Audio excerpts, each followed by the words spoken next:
For those coming after me, I want you to know this. Your background does not determine your future. It never has, and it never will. Never see yourself as a failure, and don't let anyone fool you. Education is very important, including leveling up your skills and networking. Don't let anyone ever dim your light, because your light is brighter than anything on earth. Yeah, Father. Believe in yourself, because you are more than capable. Stay consistent even when it's hard. Stay humble and don't ever shrink yourself. Surround yourself with people that push you to grow. Never be afraid of where you're coming from, because that's your story. That's your journey. And most importantly, let God lead.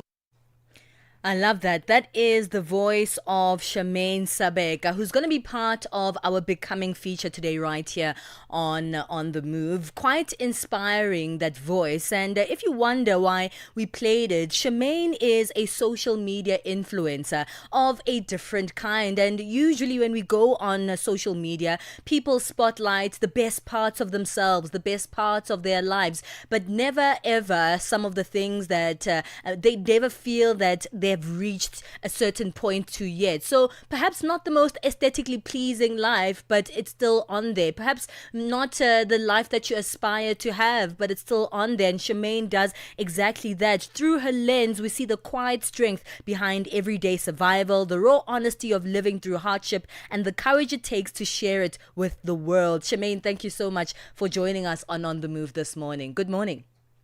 Good morning, how are you? Doing great. Hey, How are you doing? Shamein. I'm good.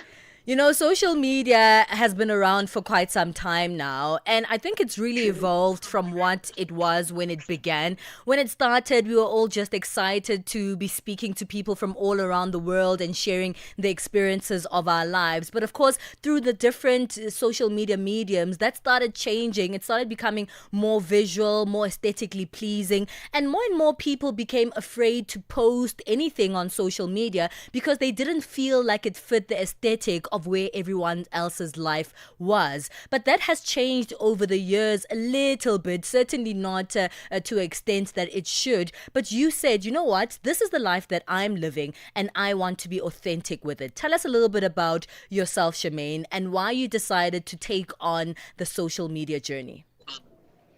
So, Charmaine is a girl that grew up in a squatter camp. So, in my whole life, I've always wanted to change my background.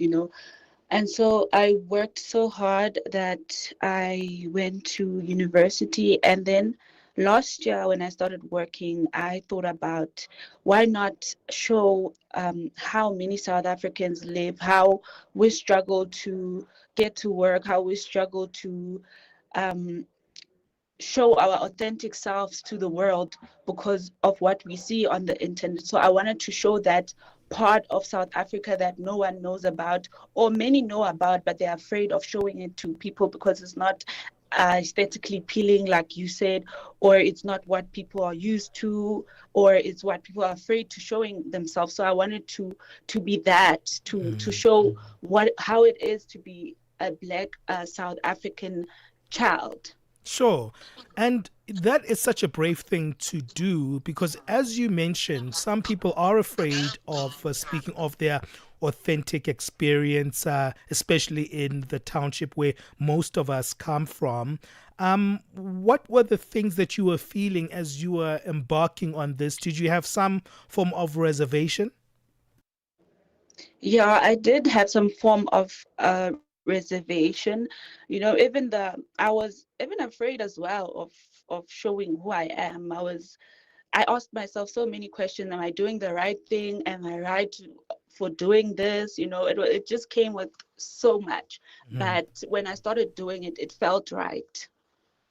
And, when you start telling the story, you have to kind of be authentic about it, right? Like that's actually what people want from a social media experience. Were you kind of like, okay, I'm starting to go to work now. I've got to figure this thing out. And now let me get my camera out. Where did you start? Because people, as much as they are telling a township story, they also still try to hide parts of their story. But that's not what you did. So I don't even know how it came about, but one day when I was going to work, I just decided to just document my day in the life of a BI analyst from a squatter camp to work. It just happened magically. I just took the video, and many people do ask, how do you even get the time to take a video? I mean, you're going to work. Sure. How do you even do that? So I just do it. It just happens. So, Shamein, like you said, when you made the decision, it was quite spontaneous. It's not something that you thought through. But was there a little bit of fear in you somewhere that says, hey, man, are people going to laugh at me? Look at, where I live. Are they going to laugh at my living situations? Are they going to look down on me because I don't have a great, experience? I don't live in an amazing, an aesthetically pleasing place. I still take public transport to work. And all of these are the things that essentially many people try to hide from the eyes of social media. So did you experience any of those fears? And if so, how did you overcome them? I would say I did experience those kind of fears, especially now that I'm working. I'm working with different people that come from different backgrounds. I was afraid that maybe they will judge me. Would see, Shamein is coming from this place, but she's working. Why is she not doing this? I had so much fear, but I would say I overcame the fear because when I was growing up, I knew, and my mother taught me that I should never compare myself to anyone else because our paths are not the same. We're not in the same journey. We're not coming from the same backgrounds. So I cannot compare myself to someone who's staying in an apartment to me who grew up like. So I have to walk my own path, and I have to take it one step at a time instead of rushing into things because I'm going to crash out along the way.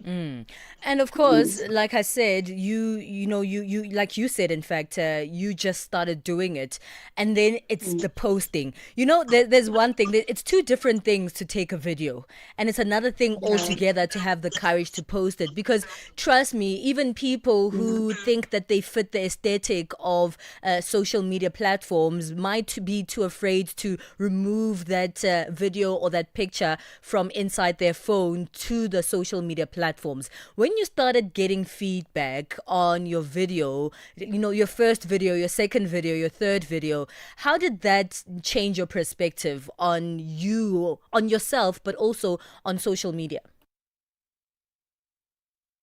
Changed my perspective when I was actually getting feedback from people saying I'm actually making an impact. I'm having a huge impact in their lives.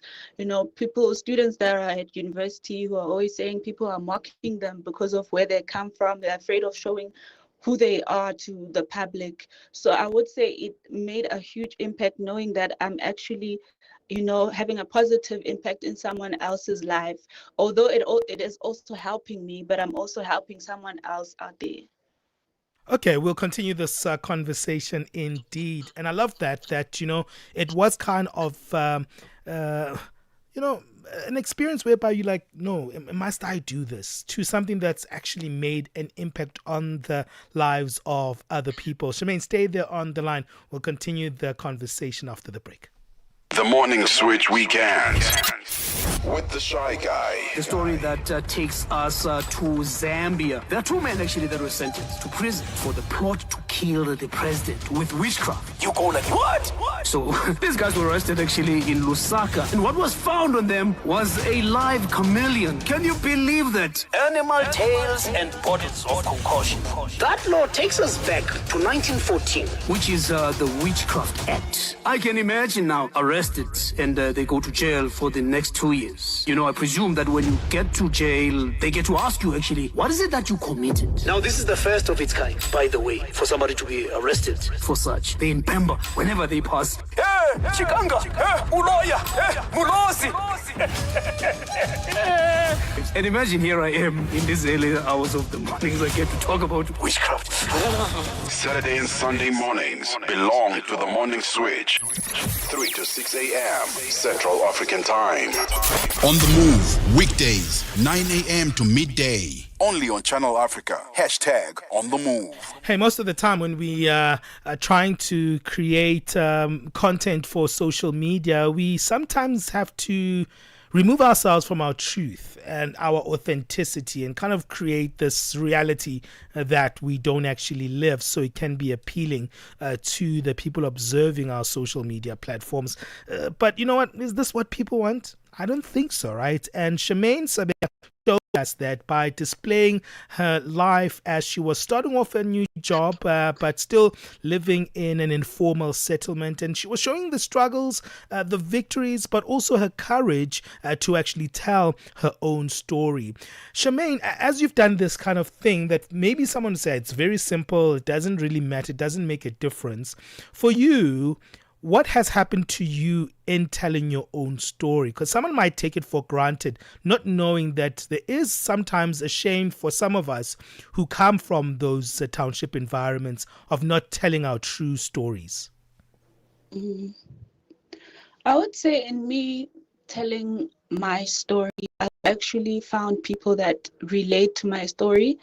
And I think the ones that come to me and say, look, I've been there, I've done that, it's possible, are the ones that have an impact on me.